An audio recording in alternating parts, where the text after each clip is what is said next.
David. Well, David, thank you very much for that incredibly flattering introduction. I always worry it just goes downhill from there. But one of the challenges in writing a book about entrepreneurship or teaching a class on this is that there is sort of no formula, and I think science always starts with a number 2. It starts with experiments you can repeat, things you can do over and over again. But there's sort of a sense in which every moment in the history of business, every moment in the history of technology happens only once. The next Mark Zuckerberg will not be starting a social networking company. The next Larry Page will not start a search engine. The next Bill Gates will not be starting an operating system. And so if you are trying to copy these people, you're in some sense not learning from them. And so I think one of the really big challenges in teaching or writing about entrepreneurship is what can you say about being an entrepreneur at all when the key thing is always to do something new, different, that's not precisely been done before. And so the point of departure I start with in 0 to 1 is a somewhat indirect approach by asking a series of contrarian questions. The business question is, what great company is nobody starting? The more intellectual version of this question is, tell me something that's true that very few people agree with you on. And this is a fantastic interview question. It turns out to be quite a hard question. Even when people can read on the internet that you ask it of everybody who comes in the door, it still is a hard question. It's one of those unusual questions where if you know it's on the test, it's still hard. And it's hard not just because we sort of think that new things require brilliance or something like that, but because it's socially difficult. So if I ask you that question, if you tell me something like the education system is screwed up or our political system doesn't work very well, those are true answers, but they're not actually good answers because all of us already know them to be true. The good answers are ones that are somehow uncomfortable, that the person interviewing you does not actually want to hear. And I think we live in this world where courage is in far shorter supply than genius. And so it is sort of this, it is in a sense this problem of political correctness, properly understood, is this very deep, very, very broad sort of a problem. And in some ways, my book 0 to 1 is sort of offers a series of different answers I have to this question, things that I believe to be true that most people do not agree with me on. I'm going to just maybe share a few of those with you today.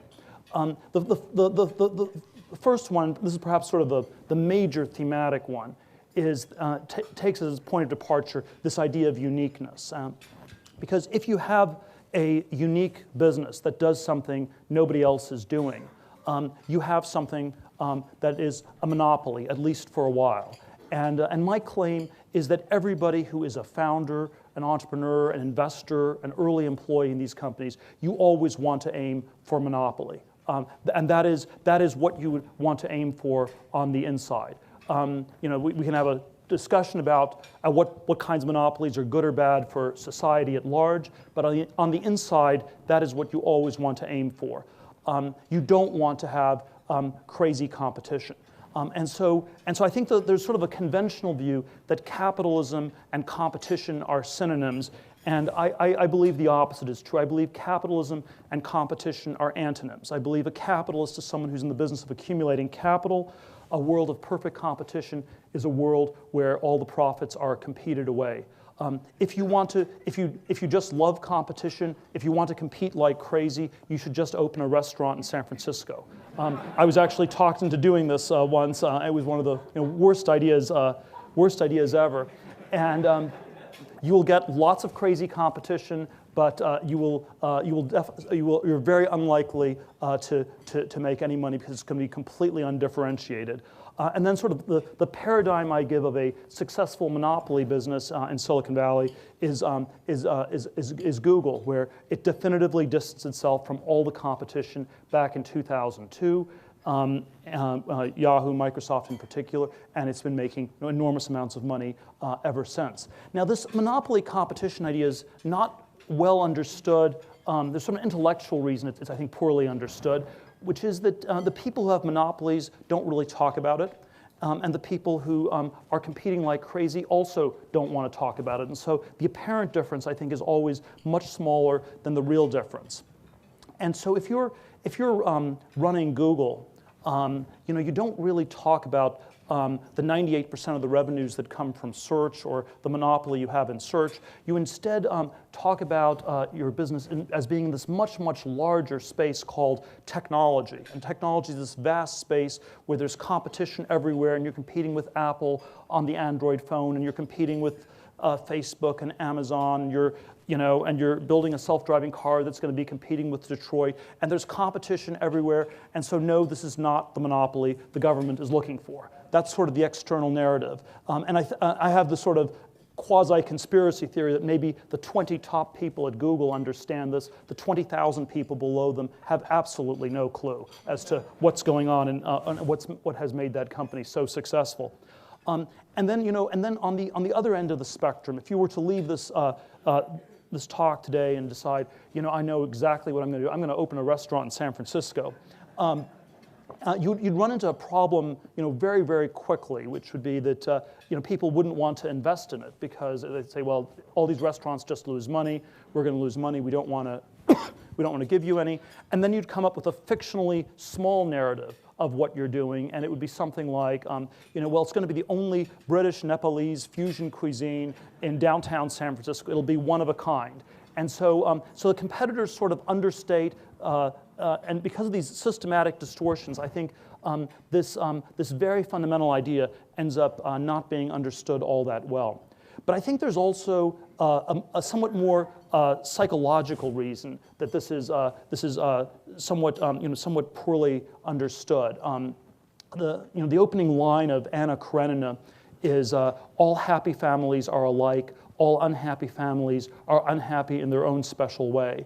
And I always suggest that the opposite is true of business, that all happy companies are different because they found something unique to do. All unhappy companies are alike because they fail to escape the essential sameness that is competition.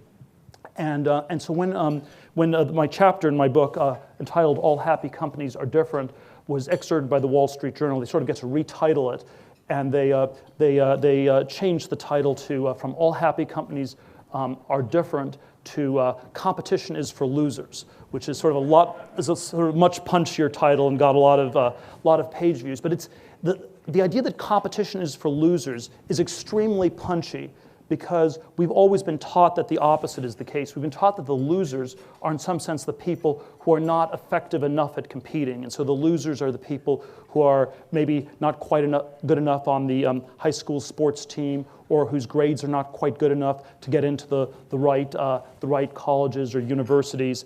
And we never think of somehow the people who are too addicted to competition as somehow being at a systematic disadvantage.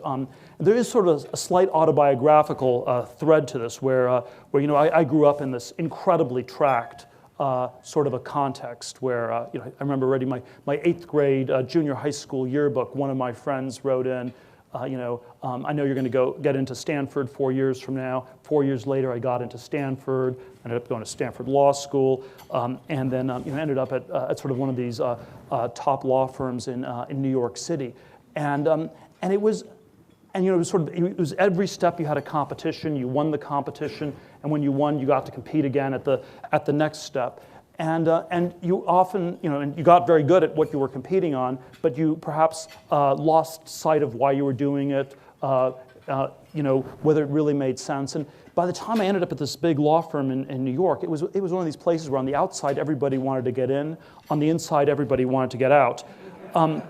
When I left after 7 months and 3 days, one of the people down the hall from me said, it was really reassuring to see me leave. He had no idea it was possible to escape from Alcatraz. And part of the reason was that the people's identity was so wrapped up in the various competitions they had been involved in that it was inconceivable for people to leave. Even though it was somewhat easy, you just had to go out the front door and not come back. But it was inconceivable for people to actually do this. And so I do think there is something sort of very deeply at work here. If you sort of were to transpose this into Silicon Valley context, there's always a somewhat peculiar phenomenon where so many of the people in Silicon Valley who seem to be among the more successful entrepreneurs seem to be suffering from a mild form of Asperger's or something like this. And I think we need to always turn this around into a critique of our broader society.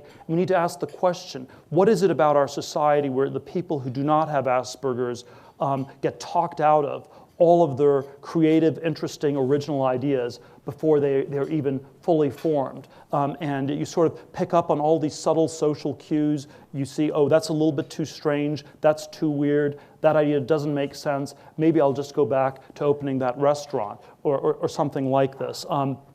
And I do think this is sort of this very very endemic kind of a theme. They've done these studies that I often think of. I don't want to pick on business school, too much here, but they've done these studies at Harvard Business School where they have found that the largest cohort of people systematically goes into the wrong career every year.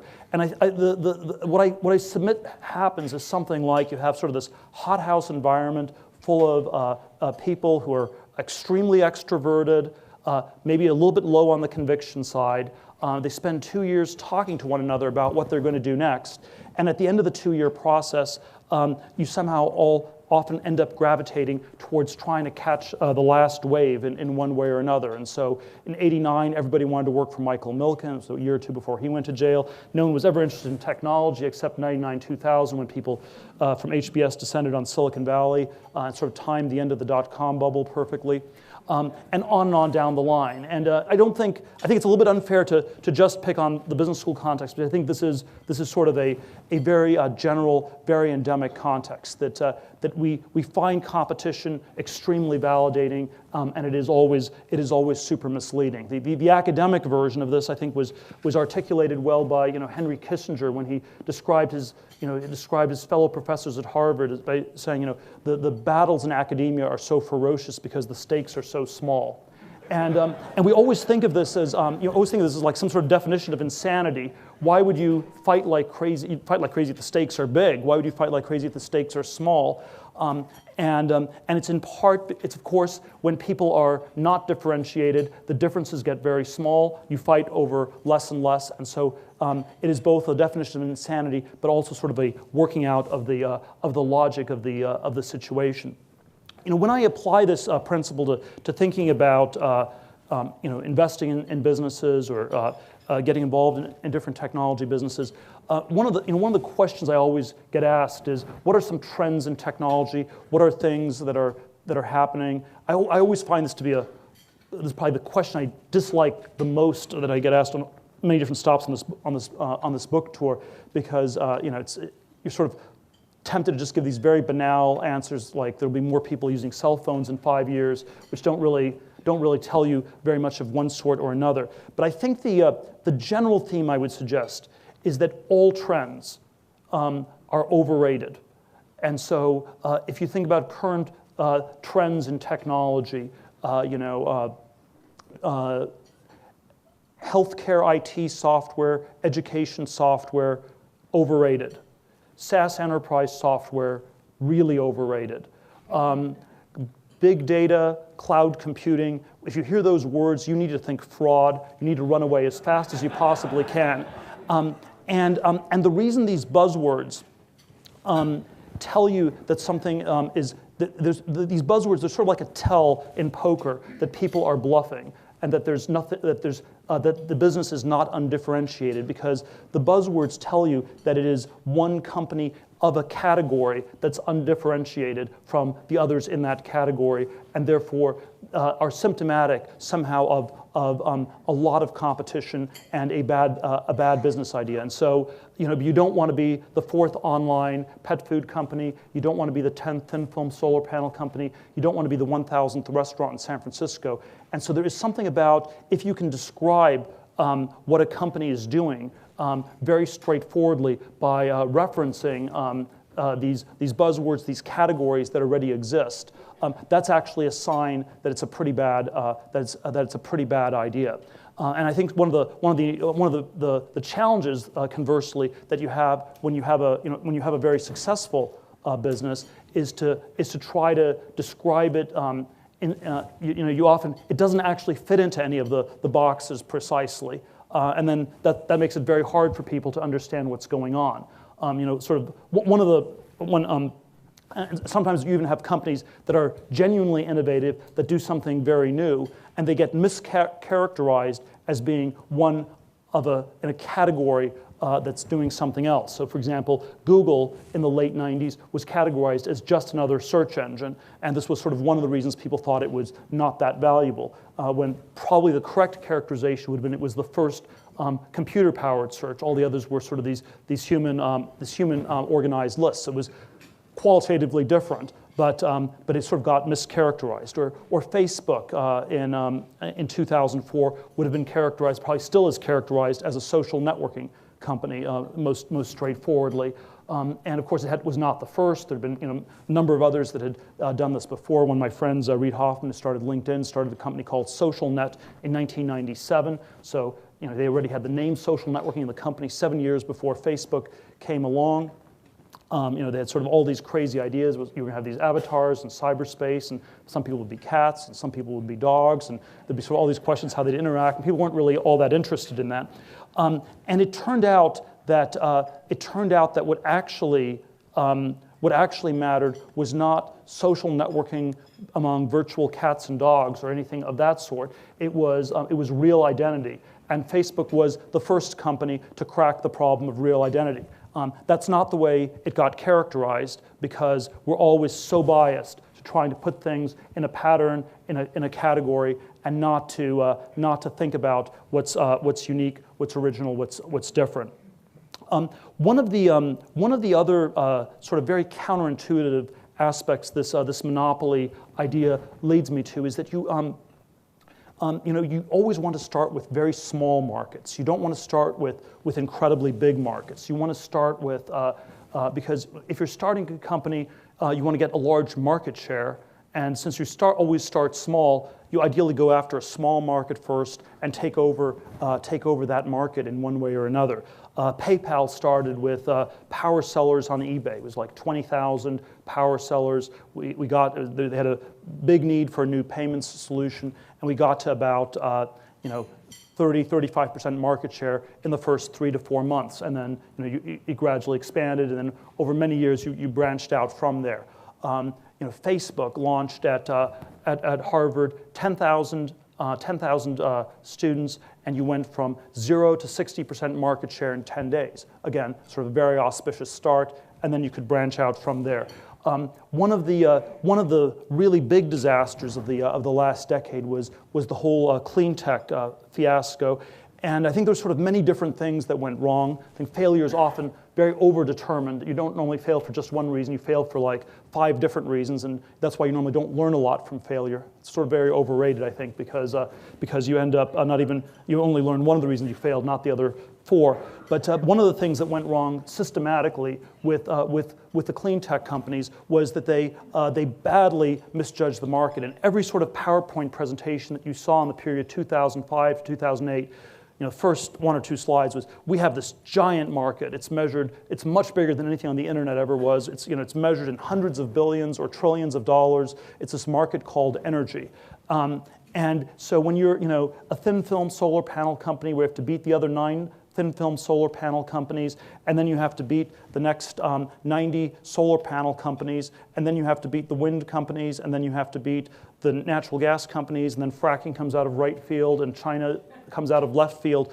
When you're a minnow in a vast ocean, that is not the place you want to be. There's no such thing as an empty ocean, and you have no idea what you're going to encounter, and that's the kind of ththing that I think we want to always try to systematically avoid in one way or another. Let me end with, leave as much time as we can for questions, but I'll end with one sort of somewhat bigger picture, contrarian thought.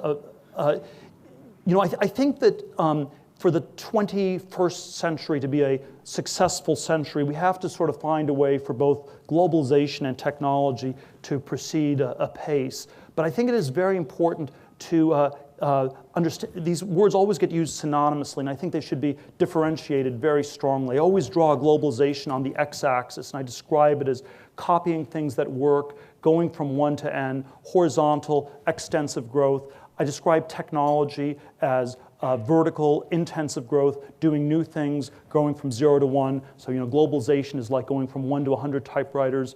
Technology is going from a typewriter to a word processor. And there have been sort of periods of globalization and technology in the last 2 centuries, and they're not synonymous. The 19th century, I think you had both. You had enormous globalization, enormous amounts of technological progress, 1815 to 1914. 1914, World War I starts, globalization goes into reverse, trade breaks down, the world becomes sort of much more fragmented, part of it becomes communist, more or less secedes from the rest of humanity. Technology continued very, very much apace. By the 1971, Kissinger's trip to China is the point where I would say globalization starts again very much in earnest. But I think we've had, for much of the last 40 years, a somewhat more limited technological progress, where the word technology has been narrowed to information technology. In the 50s and 60s, technology meant many other things. It meant biotech, medical devices, it meant nuclear power, new forms of energy, underwater cities, the green revolution in agriculture, space travel, supersonic aviation, flying cars, et cetera, et cetera. And so there has been, so I would argue that the 19th century had both. The last 100 years had a period of technology without globalization, and then more recently, a period of globalization with somewhat more limited technological progress, a lot in computers in the world of bits, not so much in the world of atoms. Certainly there's a political cut on this where you could say that for the last 40 years, we've lived in a world where bits were relatively unregulated, atoms were more or less regulated to death, and that's sort of a political explanation for why you've had this strange dichotomy. I do think that if you look at this culturally, we at this point live in a society and a world that a country that dislikes science and technology in just about all its forms. We were always told that we have lots of technological progress. I think the reality is much more that the culture is very biased against technology. The easiest way to see this is to just, this is always my challenge to people who don't agree with this, is challenge you to name me one science fiction film that Hollywood produced in the last 25 years in which technology is portrayed in a positive light, in which it's not dystopian, it doesn't kill people, it doesn't destroy the world, it doesn't work, et cetera, et cetera, et cetera, it does not work, et cetera, et cetera. And instead we have sort of one catastrophic anti-technological scenario after another, and the future is some combination of the Terminator movie and Avatar and Elysium and The Matrix. I watched the Gravity movie the other day. You would never want to go into outer space. I mean, you want to be back on a muddy island somewhere on this planet. And again, I think Hollywood is not sort of the sole source of this. It sort of, it to some extent creates, but mostly just reflects the broader culture, which I think at this point is very anti-technological. And this is why I think Silicon Valley is sort of the center of the counterculture in our society today. Or to frame this in more geopolitical terms, you could say that if you describe the world in the 1950s and 1960s, you would have divided the world into the first world and the third world. And the first world was that part of the world where you had accelerating technological progress. The third world was that part that was sort of permanently screwed up and broken. So it was a pro-tech, anti-globalization dichotomy. Today, we would describe the world geopolitically in terms of the developed and developing countries. And the developing countries are those countries that are converging with the developed world. So it is a pro-globalization convergence theory of history. The world's sort of becoming more homogeneous, more the same. But it is also an implicitly anti-technological description, because when we say that we live in the developed world, we are implicitly saying that we're living in that part of the world where things are finished, done, nothing new is going to happen, it is developed, it is in the past, and in a part of the world where the younger generation should resign itself to reduced expectations from their parents and grandparents. And I think this is a conception of our country and of the West that we should very strongly reject. And so I'll end by returning to the contrarian question, which I think needs to be asked far more often. How can we go about developing our so-called developed world? Thank you very much. Yeah, taking questions?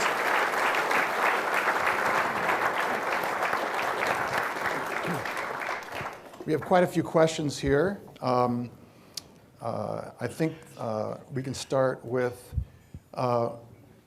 we've heard about your successful bets. What about a few of your favorite failures? I don't know if I have any favorite failures. None of your personal ones, but.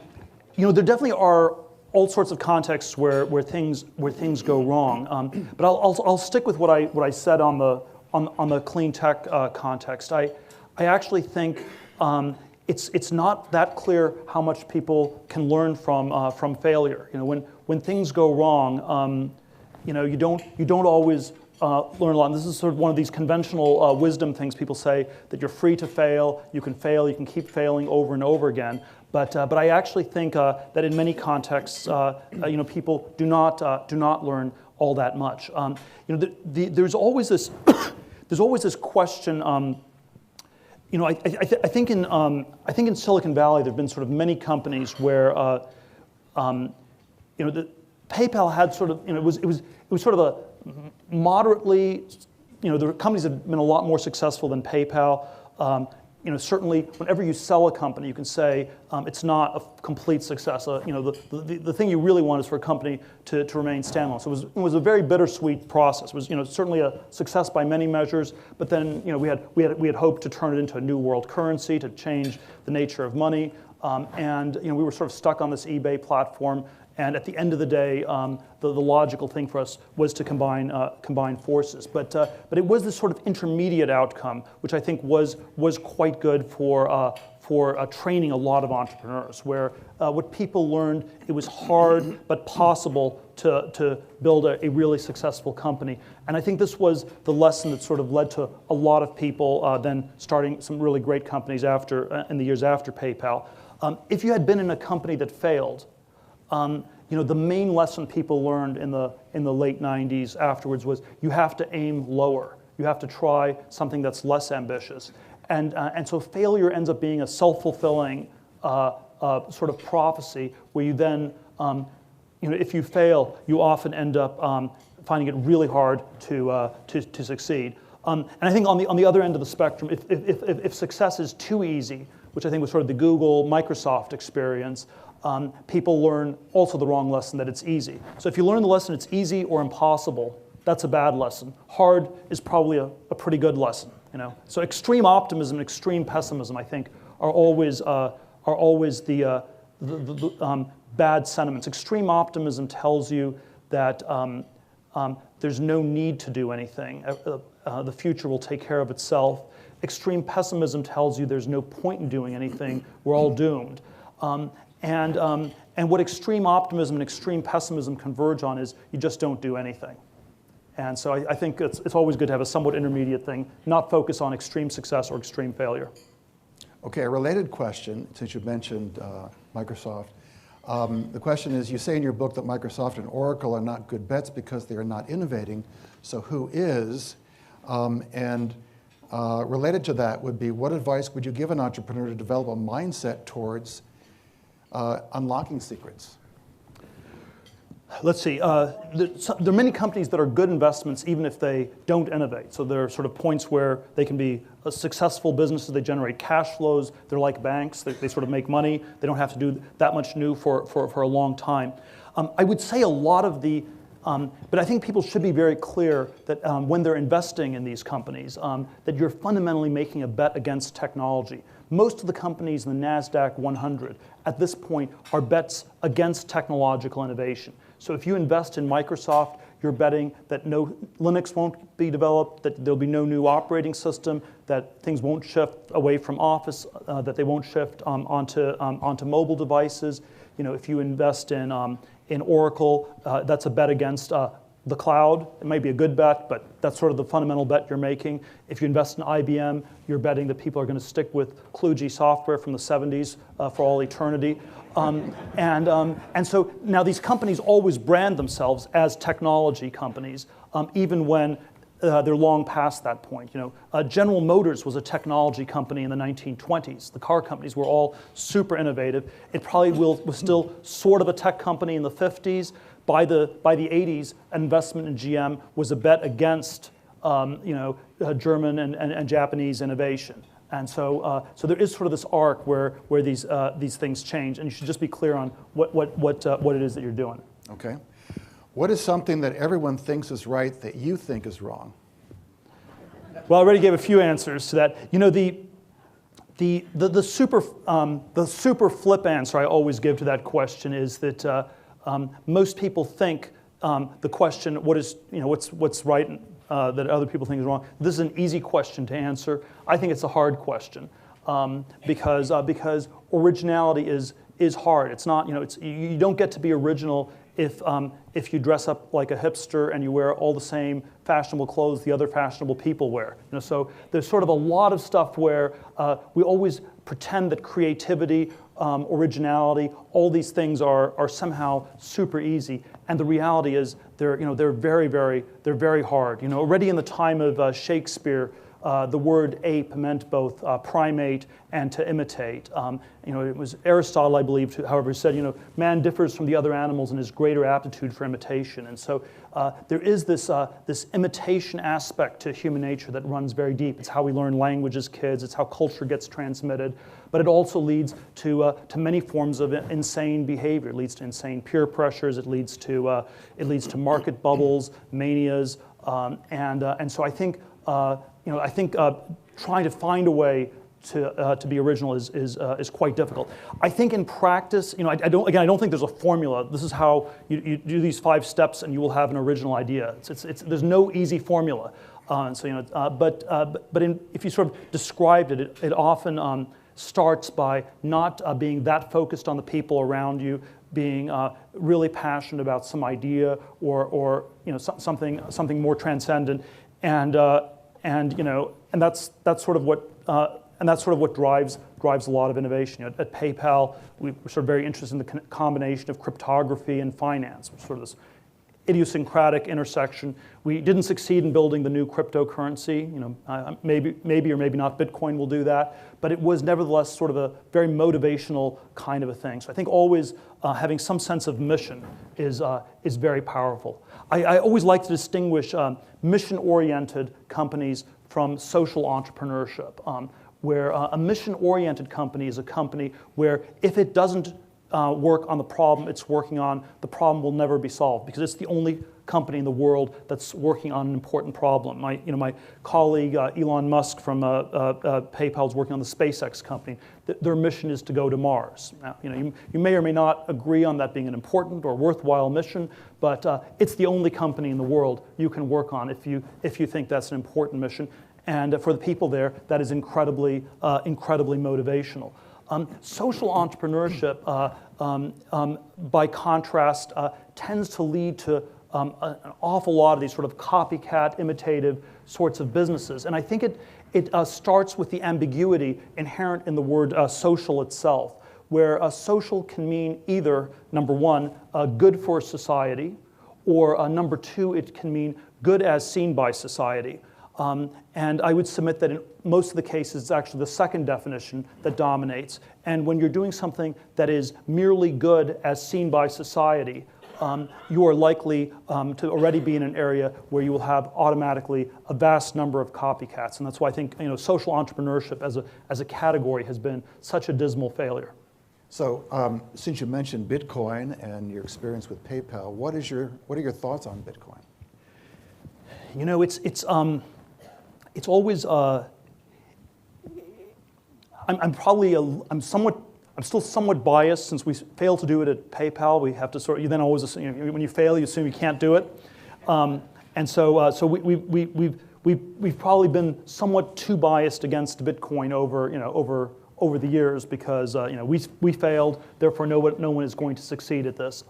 It was certainly an incredibly brilliant innovation where you solved a whole combination of different problems. There is I think that the challenge that Bitcoin has at this point is PayPal. We set out to create a new currency, and we just built a payment system. Bitcoin actually created a new currency, but I think they still need to get the payment system part to work. And so that is, I think, going to be the big challenge. Are there easy ways to get the Bitcoin protocol to work really easily, where you can turn it into a form of currency or not? And I think that's the part that still is an open question. When the bubble in higher education bursts, what will happen in the university market, in society? Yeah, so I guess I've been sort of a fairly big critic of our university system over the last number of years, and I've been on record as saying that we at this point have a giant bubble in education. We have over $1 trillion in student debt in this country. And to a first approximation, I believe the $1 trillion went to pay for lies that were told about how good the educations were that these people got. And so the more the colleges cost, the more money they have to tell lies about how good a job they're doing. If you look at education, one of the things that's sort of characteristic of all these different bubbles is the public's of course involved. You have sort of an incredible mania around it. No one can question it.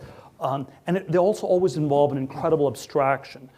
Education is an incredible abstraction, and because you never are allowed to talk about what it is that you're learning or what the substance is.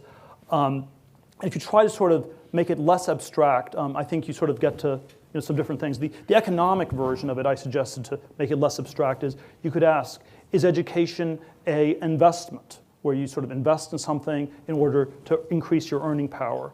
Is it a consumption decision, where college is a 4-year party? And I originally thought it was like the housing bubble, which was sort of a combination of consumption and investment, where people thought, I'm buying a big house with a swimming pool, look at how much money I'm saving, which is sort of a crazy way to think about things. So when you think you're consuming by investing, that's sort of like A and not A at the same time. But I think at this point it's actually a combination of two different things. It's a combination of an insurance policy people are buying because they're scared of falling through the big cracks in our society. And then that's combined with the reality of a zero-sum tournament, where if you get a diploma from the wrong school, it ends up being a dunce hat in disguise. And so we basically have a zero-sum tournament that masquerades as an insurance policy, and which are, of course, very different kinds of things. So that sort of gets you at the sort of fundamental fraud. When I've talked to college presidents about this, if you were the president of Harvard or Stanford, if you wanted to get fired the next day, if you wanted to sort of get a lynch mob to come after you of faculty and students and alumni and board members, the one thing you would have, all you'd have to propose would be that you would double enrollment over the next decade, because it is a zero, and that I think is the tell that we're talking about a zero-sum tournament where the value comes from a system of exclusion where we don't let other people in, and so you would basically, and of course this is a very odd sort of economic good where. What sort of a good is it where you don't try to increase the number of customers, you don't try to increase the size of your business, especially if it's so good for all the people who are supposedly getting it. And it's sort of like you're running some crazy nightclub with a velvet rope and a long line and nobody on the inside. But anyway, to answer, I don't have a strong view on what the successor system to the university system is. And I've described, I think that it's in some ways, we're sort of at the university system is in a crisis. It's a crisis, I think, comparable to that of the Catholic Church circa 1500, where you have sort of this universal system. It's sort of a singular approach. I think there's less diversity in our universities than there was in the Catholic Church in 1500. You had real debates between the Benedictines, the Dominicans, and so on. But you had sort of the system of indulgences. People were spending more and more and sort of being spent on this priestly or professorial class. And you can sort of think of the universities as sort of this atheist church that's sort of heading towards some sort of a crisis. And I think, and I don't think it will be replaced by a singular alternate institution. And so my message is sort of ends up being the somewhat disturbing message, similar to that of the 16th century reformers, which is that I think a lot of people have to figure out how to save themselves, which is very uncomfortable because we want to have some alternate system that gets built. Two last questions. These two are related.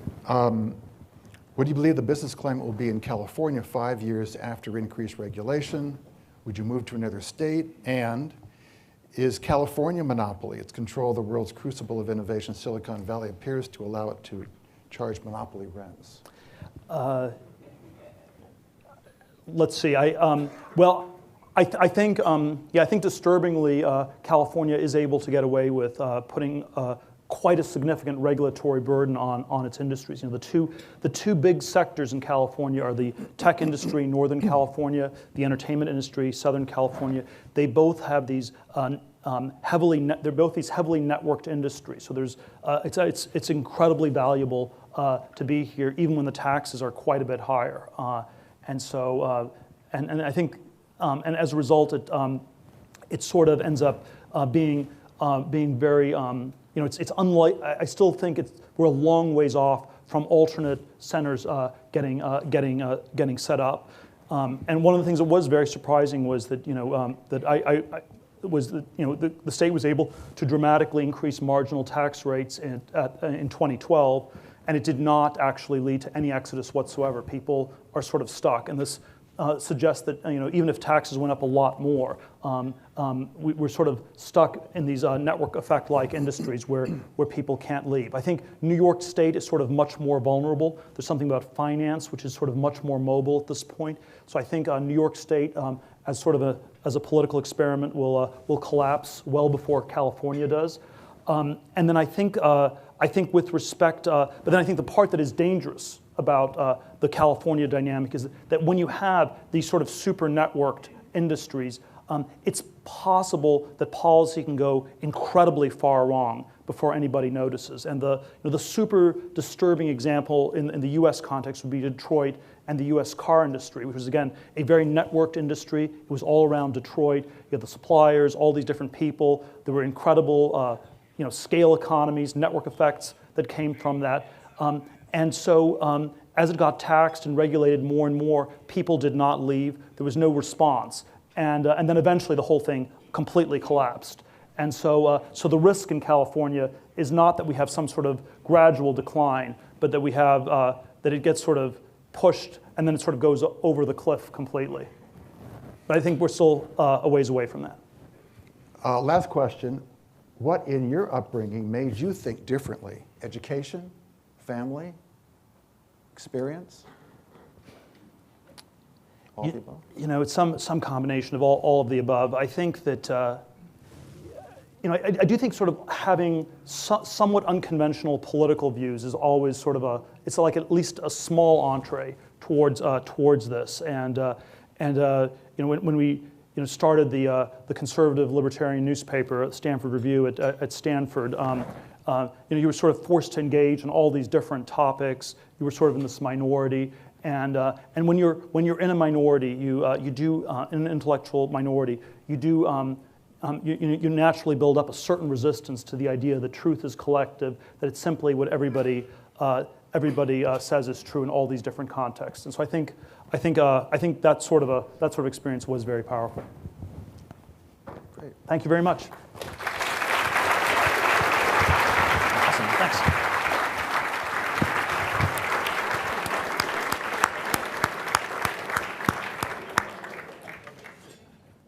I want to especially thank Peter Thiel for his wonderful work.